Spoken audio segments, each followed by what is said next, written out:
One kind of data that people need to use to train the AI models is visual data. So you can sell that because people are actually buying data sets. Right. So you in your corner can sit down and say, I am going to just keep recording video after video after video of people doing certain actions, and you can sell it.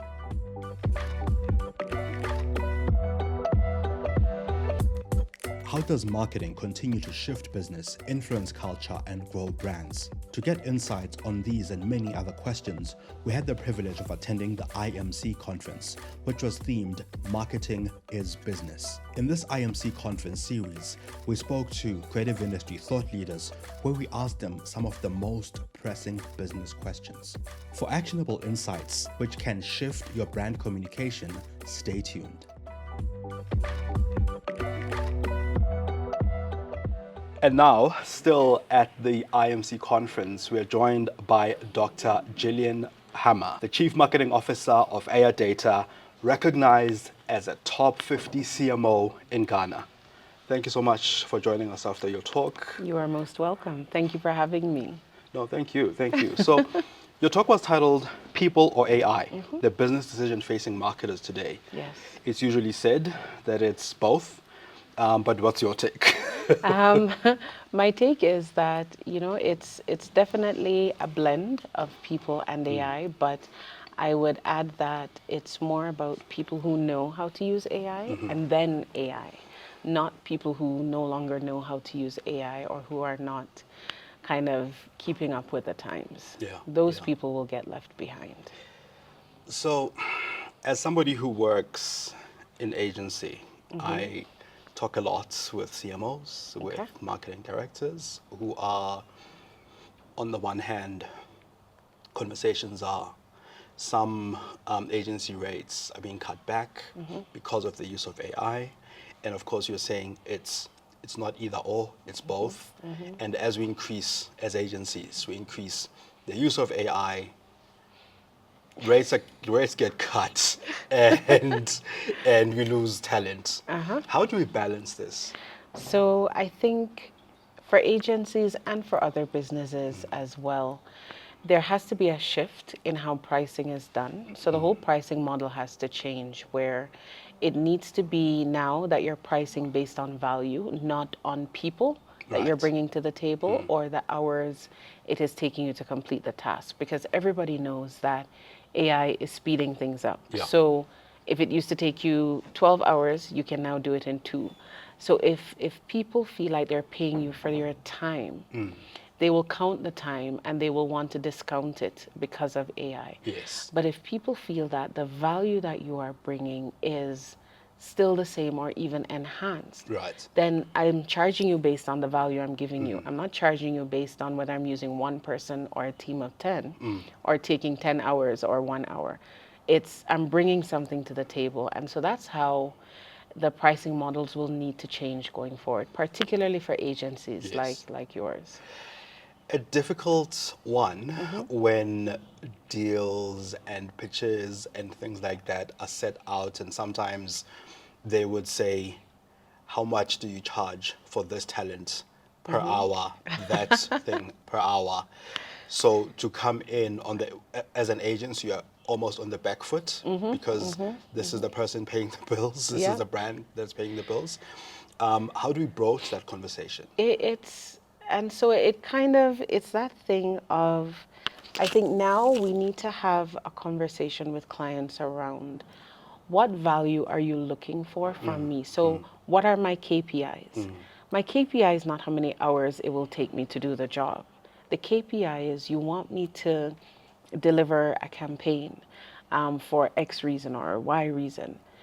If I deliver it, and that's what I'm charging you for. Sure. So that whole narrative has to change, or else, to your point, you will find that now people are almost negotiating with you and trying to negotiate down every single thing that you do because they're saying AI can do it quicker or faster. But no, the value that I'm bringing is what is counting. So it's that whole conversation needs to change. And I think what will have to happen is at the industry association level, you will need to have like the advertising bodies, the advertising yeah. agencies, now re-educating the public to say, you know, it's about value. This is what we're doing. And so it needs to happen at that level versus one single agency saying, hey guys, you Yeah. know, come on, because it's they will leave you and they'll go to the next one that they feel they can bargain with. Yes. So you need an industry conversation as well as the companies then need to be able to step in to that conversation too. One of the things that comes up time and time again, and I think it was coming up a lot more 2 years ago, a year ago, less than it is now, when everybody was sort of, or at least the masses were adopting generative AI, was what's Africa's stake here? Like, firstly, what are we bringing to the table? Are we adequately represented? And we just had a conversation now with Stacy from Cantor, with whom we're talking about now synthetic data coming into the research space, which means instead of asking Africans what they want from a customer perspective, we're kind of using synthetic data to make some of these Assumptions things, these about assumptions, us, right? yes. Where does this put us as Africa in the marketing conversation? And I'm saying, you know, Africa very broadly, because again, Africa is not a country. It should be for each country and for each Yeah, territory and all of these things. But on a broad scale, where does it put us?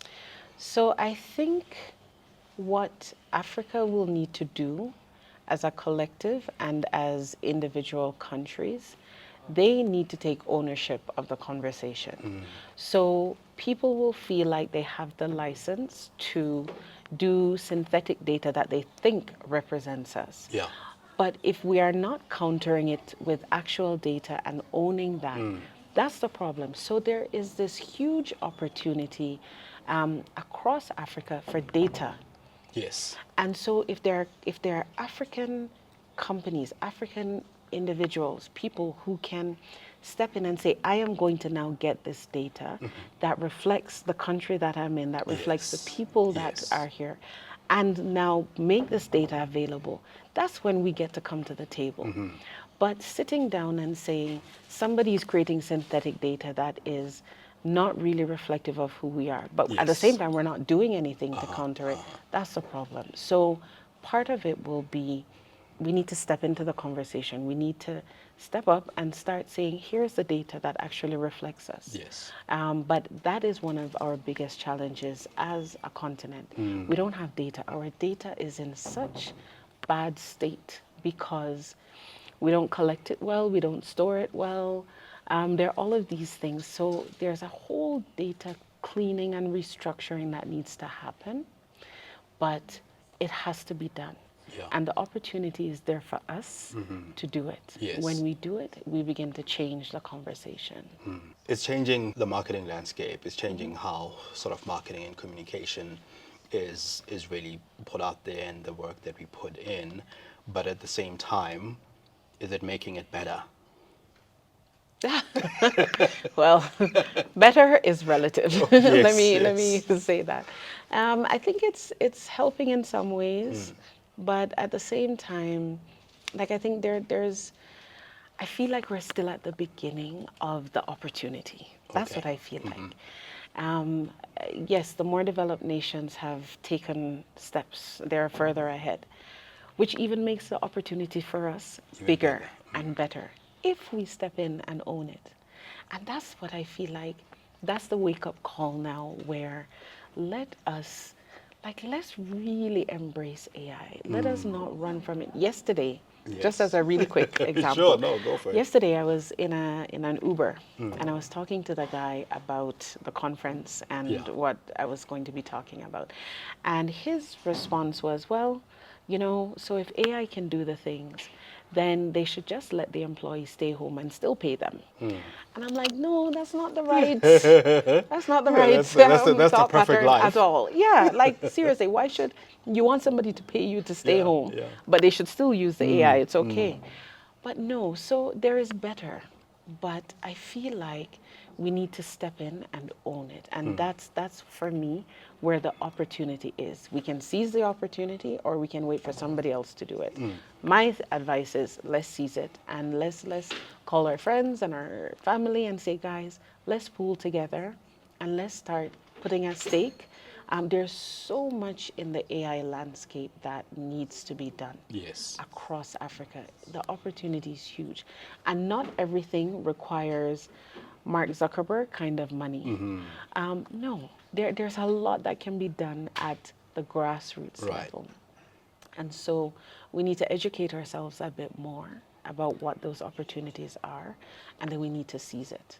And then we Yes. need to show to our friends and families that, guys, there's enough room for all of us. It's not my little corner, and I'm Yeah, not going to tell you what yeah. I'm doing. No, there's enough room at the table because the opportunity is that big, and we need to take advantage of it. So then, with that, two questions. You mentioned that there are opportunities to be seized. Someone would ask, what is at least one of those opportunities, or how do we leverage that opportunity? And where we began is it's not an either or, it's both. And people skilled in AI. When we say people who are skilled in AI, what skill are we talking about in AI? Because one I will love say, that question. I understand how to use ChatGPT. You know what I mean? And that's like a very at the AI at its most basic level. What is the skill in AI? Okay, so there are a number of skills. What AI has done is it has leveled the playing field. Yeah. Where it's not about the color of your skin, it's not Yes. about where you live, it's about your ability to learn. That's all you have to do. Now, what should you learn? You want to learn things like prompt engineering, Yeah. which I mentioned in my talk. And it's you don't even literally need to go to some of these things. You don't even need courses to do. There are videos online. Like I inhale YouTube videos Yes. around AI, and that's how I've done most of my learning because the information is changing so fast as well that you can't, if you say you're going to even buy a book, the book is out of date by the Yeah. time you walk out of the store. So the opportunities are one, as I said, collect data. So what kind of data? Yes. One kind of data that people need to use to train the AI models is visual data. So one of the things that the AI models still don't do well is anything to do with dark skin, Yes. because a lot of it has been trained on white or light skin. So if you can begin to start collecting just videos of people doing different tasks, but people of different complexions doing the different tasks, you can sell that because people are actually buying data sets. Right. So you in your corner can sit down and say, I am going to just keep recording video after video after video of people doing certain actions. And you can sell it Yes. because we need African data.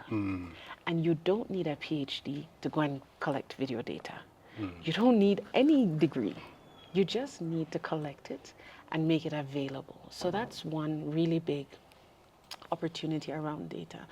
The second thing that I said, why I've said that it's leveled the playing field, is now we have gone beyond generative AI. We're now in the world of agentic AI, Yes. which means that agentic AI is about using AI to help automate certain Tasks, yeah. things. You don't need any big knowledge to automate a task. What you need and the opportunity you have is you know the problem. And you standing here in South Africa will know that problem better than somebody standing in the US or the Yeah. UK. They'll never be able to see it. So if you have that insight and you can say, okay, let me help build an automation for this, go on YouTube, look at tools like N8N. Like there are platforms that you use Yeah. that you can use for free or for little to no money. That's where we start. So Yeah. I could keep talking, but No, I know it's not forever. no, that's really great. I think that's a great place to start because that'll often be the question: where do I start? What do I do next? What's the solution to this? So can I just give you two Yes, platforms, like your absolutely. listeners, two things to really practically Yes. learn? So when it comes to building automation, so improving processes, which is Yes. where the money is now, there are two main platforms. One is called Make, like Yes. MAKE.com. The other is called N8N, like the letter N, the number 8, and the letter N. So N8N.com. Just search for N8N. These two you can go on, for free, or a trial period, you can go on and you can actually start building your own automations. There are a ton of YouTube videos Yes. that walk you through how to do it. So the playing field is level. Yeah. Now you can sit here and you can sit down and automate anything for an agency Yes. or for anybody else. And it doesn't matter whether you're tall, short, fat, slim, black, Yeah. white, it's yours. Yeah. So practically, like I would advise people, spend time. YouTube should become your university, Yeah. seriously. Yeah. And just look at what people are doing, what they're talking about, and let that be your school. Yeah, that's really great. But also there go all the videos of all the cats that I watch on YouTube now. Let them go. Put them aside just for a while, like park Yeah. the cat videos Okay, for a okay. bit. Gillian, thanks so much for joining are us. welcome. We usually have a question that we ask our guests to leave for our next guest. Oh, And okay. one of our previous guests was Charlie Stewart, the CEO of Roger Wilco. Okay. And the question he left was, how can agencies ensure that client briefs are thoroughly interrogated while still leaving room for creative output? Okay, how can agencies ensure that their briefs are thoroughly Thoroughly interrogated? interrogated while leaving room for creative output. So the context he used was a lot of the time, a lot of mishaps or things happen between receiving the brief from client, putting it through your processes as an agency, client processes, and then still having room for the creative output. So that becomes a bit of a challenge. How do we balance that, getting the brief correctly and still leaving room for creativity? Because sometimes if a brief's too tight, if it's taken a certain way, you don't have sufficient room to create. His name was Charlie, right? Yes. Tell Charlie I said use AI. Okay. And now here's how Yes, I'm yeah. really going to answer that question. So where AI can help is it can do the first step of the journey for you, which is you have your brief. You can, when it comes to AI, there's what it feeds off is, let me call it a knowledge base, which is like a storehouse of, think of it as a folder Yes. or a filing cabinet of all the great briefs that you have done. You can give that information to AI and you can say, evaluate this brief Yeah. against all the good ones that we Yeah. have done. Give me that feedback. So the thorough investigation, leave that to AI.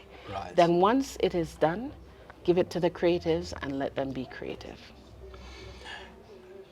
Yeah, well, back to that thing we we're talking about clients cutting agency rates. I think that might be one of the issues, but we can talk about that issue separately. Gillian, thank you so much for You are joining welcome. us. Now it's your turn to leave a question for our next guest, and you can leave a question around anything to do with creativity, their creative process, the industry, Okay. marketing, or perhaps even life. Maybe the question that I would ask would be, and I don't know who is coming next, but the question I would ask would be, how do they intend to effectively measure employee value in the age of AI? So how will they measure what their employees bring to the table In the age of in AI. spite of AI and alongside AI? Because one of the things that's happening now is when your employees are all using AI, how do you really see what they still bring to the contributing. table? And also, how do you empower them to contribute more or Exactly. better, or Exactly. qualitatively? Really great question.